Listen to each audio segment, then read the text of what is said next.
Hello and welcome to another EDH gameplay video brought to you by MTG Mudster. Errated to have affinity for generic goblin noises. Hey gang, just to let you know, you can now use the promo code MTGMudsta, all caps, at flipsidegaming.com and originalmagicart.store. Using the code gets you 10% off orders $10 or more, and you get to help out the channel at the same time. Another day, another EDH gameplay video. This week we have Sean playing Hallar, keeping Stomping Grounds, Mikokoro, Center of the Sea, a Forest, Everflowing Chalice, Sylvan Library, Doubling Season, and Past in Flames. Harry is playing his Mairsil the Pretender deck, keeping Path of Ancestry, Nevernyal's Disc, Chromatic Lantern, Anger, Riptide Laboratory, Factor Fiction, and Canyon Slough. Mike is playing his Thromok deck, keeping Two Mountains, a Forest, Siege Gang Commander, Xenagos the Reveler, Chromatic Lantern, and Impact Tremors. Lastly, Ryan is playing Daxos, keeping Path of Ancestry, Orzhov Signet, Mesa Enchantress, Necropotence, Opal Palace, and Temple of Silence. Harry wins the die roll, and he starts us off. Harry plays a tap Path of Ancestry, passing turn. Mike plays a mountain, and he passes as well. Ryan plays a tap Path of Ancestry as well because he's a copycat, and he passes to Sean. Sean plays a tap Stomping Grounds, passing. Harry plays a Canyon Slough, which has to come into play tapped, and he passes turn. Mike plays a Forest and casts Impact Tremors. Ryan plays an Opal Palace, and he casts an Orzhov Signet, passing to Sean. Sean plays Mikokoro, Center of the Sea, and he casts a Gyre Sage before passing to Harry.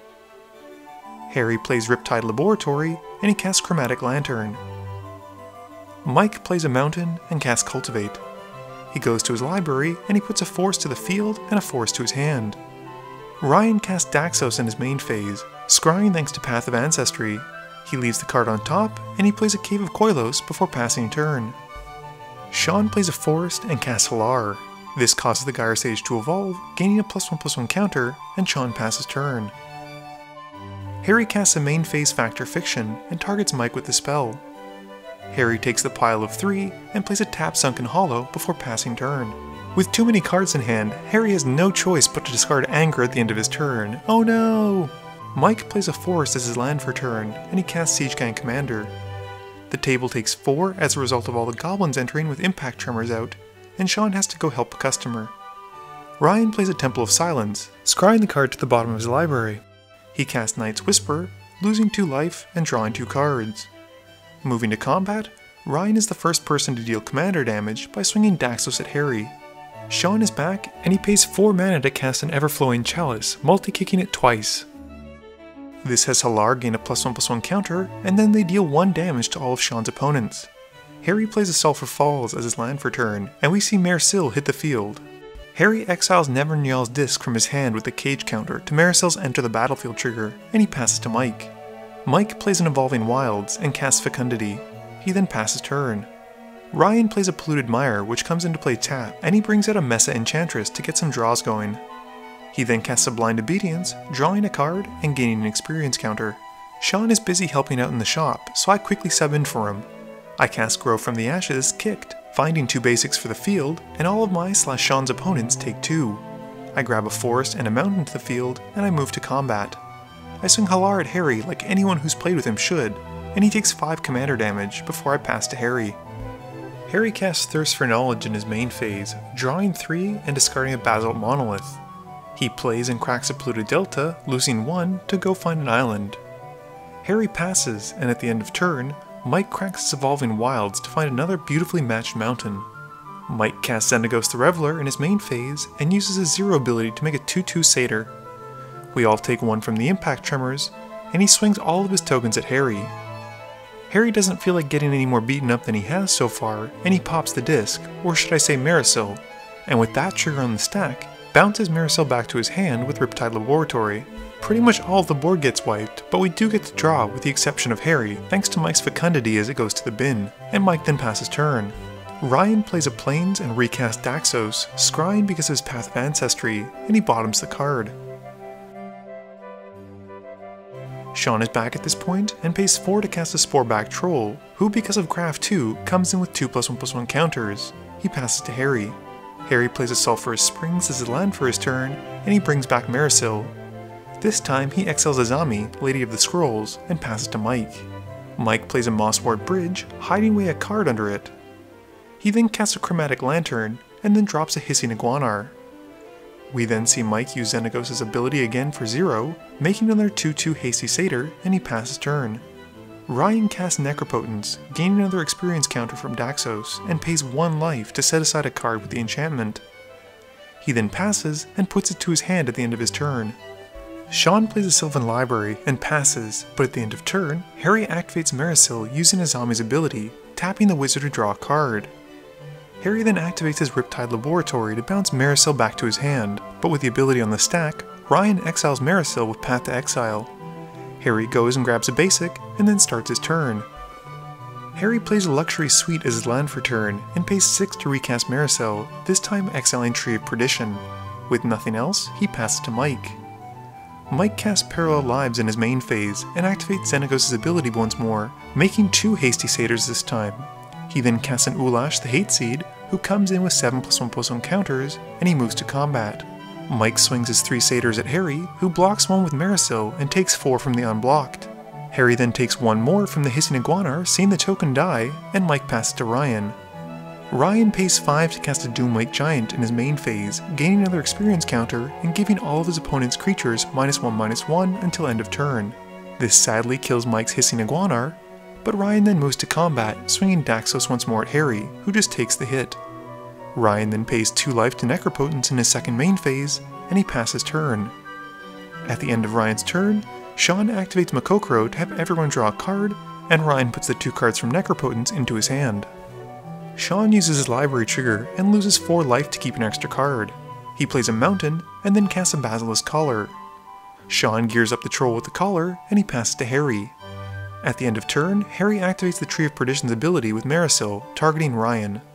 With the trigger on the stack, Ryan dumps all but 1 of his life into Necropotence, setting aside a stack of cards, and then actually kind of gains 3 life as the tree trigger resolves, going from 1 life to 4. With the trigger resolving, Harry then bounces Mairsil back to his hand with the Laboratory, and starts his turn. Harry recasts his commander, and he cages Torchling from his hand this time. He then casts a Chaos Warp on Mike's Ulash, and Mike shuffles it in before revealing a command tower.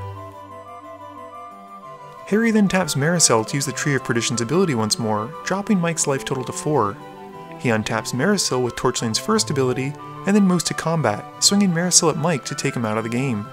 Harry then plays a Watery Grave in his second main phase, taking 2 to have it come into play untapped, and he passes. Ryan plays a Swamp for turn, and Bree subs in for me, who is subbing in for Sean.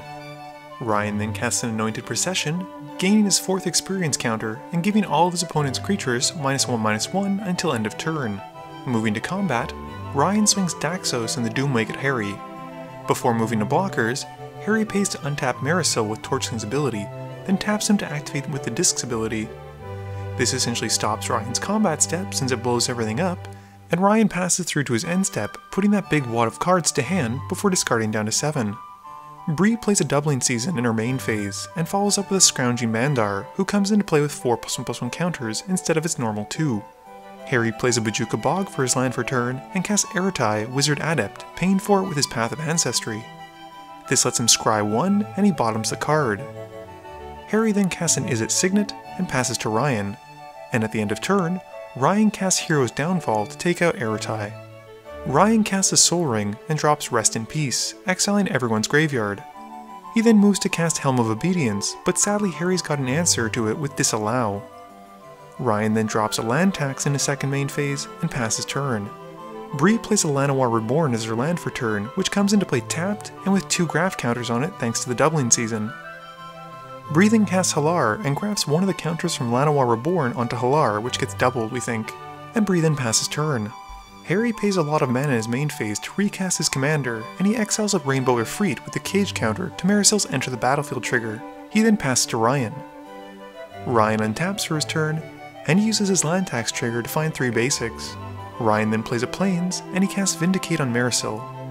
Harry pays 1 colorless to activate Mairsil, tapping him to use the Disc's ability, and with that on the stack, then pays 2 blue to phase Mairsil out with Rainbow Ifrit's ability. With that ability on the stack though, Ryan casts a Mortify and targets Mairsil, but Harry activates Torchline's ability to retarget the spell that targets it, and has Ryan's Mortify hit Rest in Peace. Harry's trigger then resolves, and the board gets wiped. In Ryan's second main phase, he cycles a land to draw a card, and he passes turn. Bree plays a Myriad Landscape and recasts Hallar, grafting the final counter onto them from the Llanowar Reborn.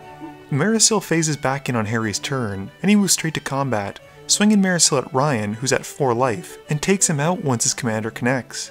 Harry then untaps Mairsil in his second main phase with the Torchline's ability, and then retaps Mairsil with the Tree's ability to set Bree's life total to 4. On Bree's upkeep, Harry untaps Mairsil with Torchline once more, and retaps the Wizard to the Disc ability, and with that in the stack, phases Mairsil out. Hallar falls victim to the Disc, and Bree then draws for her turn. Bree casts a Territorial Allosaur, followed by a Pincer Spider. She finishes off this flurry of creatures by casting a Goblin Bushwhacker Kicked, which grants all of her creatures +1/+0 and haste. She slings everything at Harry, who takes 11 damage. Sadly this isn't enough, and she passes to Harry. Harry needs only to attack with Mairsil on his turn to win, and he does so. Game review time. Unfortunately, I think Bree could have stolen the game away from Harry had she swung with the Scrounging Bandards a few turns before the end. This would have added up to that 4 extra damage she needed on that big last turn where she swung for 11, so it's unfortunate that she didn't do so. I still think she played exceptionally well, considering first it's not her deck, and second that she came in about 3/4 of the way through. Harry's Mairsil deck has come a long way from what he calls his humble combo beginnings. He's taken most of the combo out, instead replacing it with lots of fun cards to cage away with Mairsil. The deck is still incredibly strong though. I think the game was pretty much settled as soon as Harry was able to exile the disc. As I'm sure you noticed, Mike's Thromok deck is a very token-heavy based deck, and unfortunately eating board wipe after board wipe after board wipe and then being sent to 4 and promptly dying to the combat step the next turn was a lot for him to fight through. In a similar vein, Ryan was also playing a token-based deck, and unfortunately he also suffered from the constant board wipes from the disc and Mairsil. I did think his interaction with Necropotence and the Tree of Perdition's trigger was pretty cute, so props to him for doing something fun. Please be sure to tune in every Monday and Thursday at 11 AM Eastern Standard Time for a guaranteed new video. You can also follow me on Twitter at MTGMudsta. You can find me on Facebook at facebook.com/MTGMudsta. And lastly, you can check me out when I stream at twitch.tv/MTGMudsta. This video is brought to you in support by my patrons. If you're looking for a way to help out the channel, please be sure to visit the link below. Thank you all for watching this video, and don't forget, friends are just opponents you haven't eliminated yet.